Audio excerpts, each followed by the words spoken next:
अहम खबर यह है कि सिंध में मेयर, डिप्टी मेयर, चेयरमैन और वाइस चेयरमैन का इंतखाब। कराची का मेयर कौन बनेगा? मुर्तज़ा वहाब और नजमी आलम ने पार्टी को दरखास्तें दे दी हैं। ज़राए का ये भी बताना है कि मेयर हैदराबाद के लिए अली सहतू और सगीर कुरैशी ने दरखास्त दी है। मेयर लाड़काना के लिए खैर मोहम्मद शेख और अनवर लोहार ने दरखास्तें दी हैं। पीपल्स पार्टी की क़यादत के फैसले का इंतज़ार किया जा रहा है। आपको आगाह कर रहे हैं, सिंध में मेयर और डिप्टी मेयर, चेयरमैन और वाइस चेयरमैन का इंतखाब का मामला है। और कराची का मेयर कौन बनेगा? मुर्तज़ा वहाब और नजमी आलम ने पार्टी को दरखास्तें दे दी हैं। ज़राए का ये बताना है कि मेयर हैदराबाद के लिए अली सहतू और सगीर कुरैशी ने दरखास्त दायर की है। मेयर लाड़काना के लिए खैर मोहम्मद शेख और अनवर लोहार ने दरखास्तें दी हैं। सलाहुद्दीन अली हमारे साथ मौजूद हैं। सलाहुद्दीन, बताइएगा ये फैसला कब तक आएगा, कब तक बताया जाएगा पार्टी की जानिब से कि मेयर कराची खुसूसी तौर पर कौन है?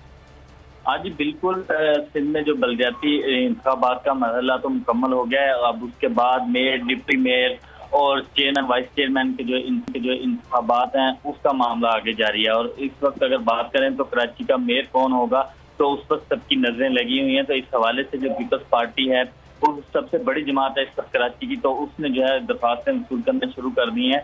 तो मुर्तज़ा वहाब जो तर्जुमान सिंध हुकूमत हैं उन्होंने भी मेयर के लिए जो अपनी पार्टी को दरखास्त दे दिया और नजमी आलम जो है उन्होंने भी पार्टी को जो है मेयरशिप के लिए दरखास्त जमा करा दी है। तो इस हवाले से जो है सबकी अब नजरें जो है वो पीपल्स पार्टी की क़यादत के फैसले पर हैं कि वो उनका इंतजार किया जा रहा है कि पार्टी की क़यादत क्या फैसला करती है कि किसको जो है मेयर जो है नामजद किया जाता है। तो इस वक्त अगर दीगर इजलास की बात करें तो उसमें हैदराबाद के मेयर के लिए अली मोहम्मद सेतो और सगीर कुरैशी ने दरखास्तें जमा कराई हैं।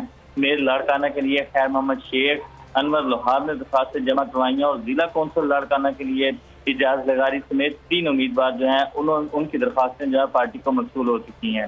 और सक्खर का जो मेयर है उसके लिए अदनान शेख की जो दरखास्त है वो जमा हो चुकी है। और इसी तरह जो ठीक है, सलाहुद्दीन आगाह करने के लिए बहुत सब्सक्राइब करें और बेल दबाएं ताकि कोई खबर रह न जाए।